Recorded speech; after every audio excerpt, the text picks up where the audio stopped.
राजनीति में एक कहावत बेहद मशहूर है कि यहाँ ना तो कोई स्थायी दोस्त होता है और ना ही कोई स्थायी दुश्मन। वक्त के हिसाब से यहाँ दोस्त और दुश्मन बदलते रहते हैं।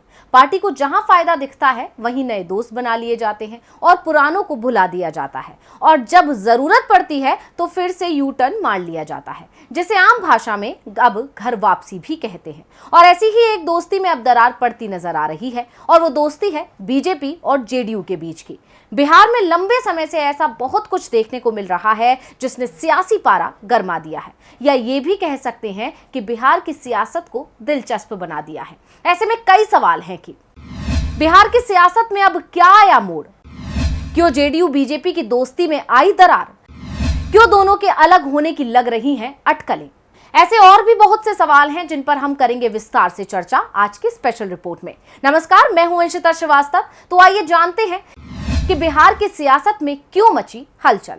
दोस्तों, बिहार की सियासत की एक खासियत है कि वहां हमेशा कुछ ना कुछ ऐसा होता है जिससे वो सुर्खियों में रहती है। लेकिन इस वक्त सबसे ज्यादा चर्चा है जेडीयू और बीजेपी के बीच बढ़ रही दूरी की, क्योंकि लंबे समय से दोनों के बीच मनमुटाव देखने को मिल रहा है। किसी भी मुद्दे पर दोनों दल आपस में ही भिड़ जाते हैं और एक दूसरे पर वार पलटवार करते हैं, चाहे वो जहरीली शराब का मुद्दा हो या अग्निपथ योजना का। गठबंधन में होने के बावजूद दोनों एक दूसरे के धुर विरोधी होते जा रहे हैं, और दोनों के बीच की ये कड़वाहट ही कई अटकलों को जन्म देती है।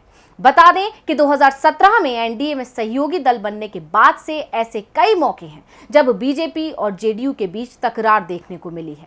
ऐसे में अब आप सोच रहे होंगे कि अब ऐसा क्या हो गया जो एक बार फिर इस तरह की अटकलें लगने लगी। तो आपको बता दें कि एक बार फिर नीतीश ने केंद्र सरकार की बैठक से दूरी बना ली है, जिसने ये संकेत दे दिया है कि कुछ तो पक रहा है। दरअसल बिहार के मुख्यमंत्री नीतीश कुमार एक बार फिर पीएम मोदी संग बैठक में शामिल नहीं होंगे। बता दें कि 7 अगस्त यानी आज पीएम नरेंद्र मोदी की अध्यक्षता में दिल्ली में होने वाली नीति आयोग की बैठक से नीतीश कुमार नदारद रहे, जबकि इस बैठक में पश्चिम बंगाल की सीएम ममता बनर्जी, राजस्थान के सीएम अशोक गहलोत भी शामिल हुए। लेकिन एनडीए में सहयोगी जेडीयू नेता नीतीश कुमार ने बैठक से दूरी बना ली। ऐसे में सवाल खड़े होना तो लाजिमी है कि जब विपक्षी दल के सीएम भी शामिल हो रहे हैं तो सहयोगी दल के सीएम ने दूरी क्यों बना ली? और इस तरह के सवाल इसलिए भी उठना शुरू हुए क्योंकि ये पहला मौका नहीं है जब पीएम का कोई कार्यक्रम या बैठक हो और नीतीश उससे गायब रहे हो, और ये लगातार तीसरा मौका है जब पीएम के कार्यक्रम से नीतीश ने दूरी बनाई है। इससे पहले राष्ट्रपति रामनाथ कोविंद के विदाई समारोह के आयोजन में पीएम ने रात्रि भोज रखा था। उस दौरान भी नीतीश कार्यक्रम में शामिल नहीं हुए थे। इसके बाद राष्ट्रपति द्रौपदी मुर्मू के शपथ ग्रहण समारोह में भी शामिल नहीं हुए। इसके अलावा गृह मंत्री अमित शाह ने जब जयपुर में मुख्यमंत्रियों की बैठक बुलाई थी, उस दौरान भी नीतीश नहीं पहुंचे थे। हालांकि जब उनके नदारद रहने पर सवाल उठने लगे तो खबर आई कि नीतीश कोरोना पॉजिटिव हो गए थे, इसलिए कार्यक्रम में नहीं पहुंचे। और उसके बाद अब ये नीति आयोग की बैठक से नीतीश की दूरी ने एक बार फिर अटकलों का बाजार गर्म कर दिया है कि आखिर नीतीश दूरी क्यों बना रहे हैं। ये सवाल इसलिए भी उठ रहे हैं क्योंकि नीतीश कुमार बिहार बीजेपी नेताओं से भी दूरी बनाने लगे हैं। बिहार में बीजेपी नेताओं की बयानबाजी से इतने नाराज रहते हैं कि उन्होंने बीजेपी नेताओं से मिलना ही छोड़ दिया है, जिस कारण बिहार बीजेपी प्रभारी धर्मेंद्र प्रधान को लगातार पटना का दौरा करना पड़ा है। बीजेपी से जेडीयू के दूरी बनाने के संकेत संसद सत्र में भी दिखाई दिए। महंगाई को लेकर संसद में हुई चर्चा के दौरान जेडीयू नेताओं ने अपनी ही सरकार को घेर लिया।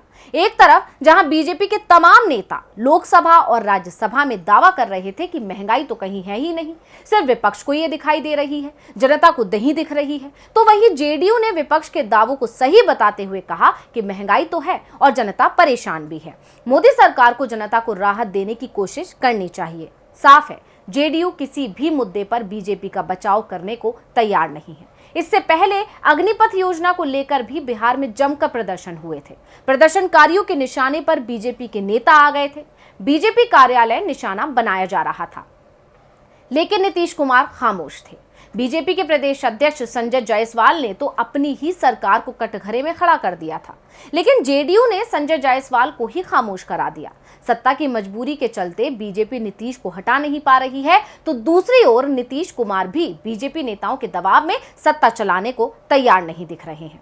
अब क्योंकि जेडीयू और बीजेपी के बीच तकरार की खबरें अक्सर ही आती रहती हैं, कभी जेडीयू बीजेपी को घेरती है तो कभी बीजेपी जेडीयू को, तो ऐसे में नीतीश का केंद्र के कार्यक्रमों से दूरी बनाना सोचने पर मजबूर तो करता है। इसके अलावा पिछले दिनों नीतीश और राजद के बीच नजदीकियां भी बढ़ती देखी गई थी। राजद की इफ्तार पार्टी में नीतीश पहुंचे थे तो जेडीयू की इफ्तार पार्टी में तेजस्वी यादव शामिल हुए थे। उन तस्वीरों ने भी बीजेपी में हलचल मचाई थी और हद तो तब हो गई थी जब केंद्र सरकार की अग्निपथ स्कीम पर बवाल मच गया था। जेडीयू ने बीजेपी का साथ देने के बजाय किनारा कर लिया था। इतना ही नहीं, जेडीयू ने संसद में राष्ट्रीय जनता दल का साथ दिया था और संसद से वॉकआउट कर दिया था, जिसके बाद तो जैसे चर्चाओं की बहार सी आ गई थी कि अब कभी भी ये गठबंधन टूट सकता है। हालांकि जेडीयू बार बार इन अटकलों को खारिज तो करती है, लेकिन उनकी कथनी और करनी इस समय बिल्कुल अलग नजर आ रही है। जहां एक तरफ जेडीयू बीजेपी को बार बार झटका दे रही है, तो वहीं बीजेपी भी कम नहीं है।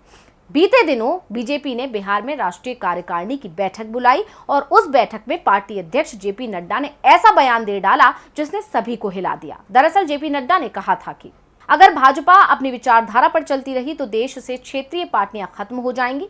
ज्यादातर राष्ट्रीय पार्टियां खत्म हो गई हैं, जो बची हैं वो भी खत्म हो जाएंगी, सिर्फ भाजपा बचेगी। अब नड्डा के इस बयान ने बिहार से लेकर सभी राज्यों में हलचल पैदा कर दी। बिहार में क्षेत्रीय पार्टियों के सहारे ही सत्ता में बैठी बीजेपी की तरफ से ऐसा बयान आना दर्शाता है कि बीजेपी जिन सहयोगी दलों के सहारे सत्ता में आती है, बाद में उन्हें ही खत्म कर देती है। अब ऐसे में जेडीयू का बौखलाना तो बनता है, क्योंकि बीजेपी के साथ उसे अपना वजूद खतरे में नजर आ रहा है। शायद यही कारण भी हो सकता है कि अब जेडीयू कोई और राह तलाश रही हो। सिर्फ इतना ही नहीं, जेडीयू और बीजेपी के बीच की दरार इतनी ज्यादा बढ़ गई है कि अब आरसीपी सिंह को भी इसका हर्जाना भुगतना पड़ रहा है। दरअसल आरसीपी सिंह पर उनकी ही पार्टी ने गंभीर आरोप लगाते हुए नोटिस भेजा है, जिसके बाद आरसीपी सिंह पर कार्रवाई की मांग उठ रही है। जेडीयू ने आरसीपी सिंह पर आरोप लगाया है कि उन्होंने पार्टी में रहते हुए अकूत संपत्ति बनाई है। जेडीयू नेताओं ने आरसीपी सिंह पर 9 साल में 58 प्लॉट खरीदने का गंभीर आरोप लगाया है और अब जदयू ने आरसीपी सिंह को इस मामले में नोटिस भेजकर जवाब मांगा। पहले ही आरसीपी और जेडीयू के बीच मनमुटाव चल रहा था और इसी मनमुटाव के चलते पार्टी ने आरसीपी सिंह को राज्यसभा का टिकट नहीं दिया, जिसके कारण उनका केंद्र में मंत्री पद भी चला गया। इतना ही नहीं, आरसीपी सिंह को लेकर लगातार अटकलें भी लगती रहीं कि वो बीजेपी में शामिल हो सकते हैं और इन अटकलों ने उस समय जोर ज्यादा पकड़ा था जब आरसीपी सिंह ने अपने ट्विटर प्रोफाइल में बदलाव किया था। हालांकि आरसीपी लगातार इन अटकलों को खारिज ही कर रहे हैं, लेकिन जेडीयू और आरसीपी सिंह के बीच की दूरियां कम होने का नाम नहीं ले रही हैं। वहीं अब उनके खिलाफ जेडीयू की इस कार्रवाई ने राजनीतिक हलचल को और ज्यादा बढ़ा दिया है। अब इन सभी चीजों को देखते हुए सवाल उठने लगे हैं कि क्या बीजेपी में कोई बड़ा खेला होने वाला है। तो आज की इस स्पेशल रिपोर्ट में बस इतना ही। फिर हाजिर होंगे एक और स्पेशल रिपोर्ट के साथ। नमस्कार।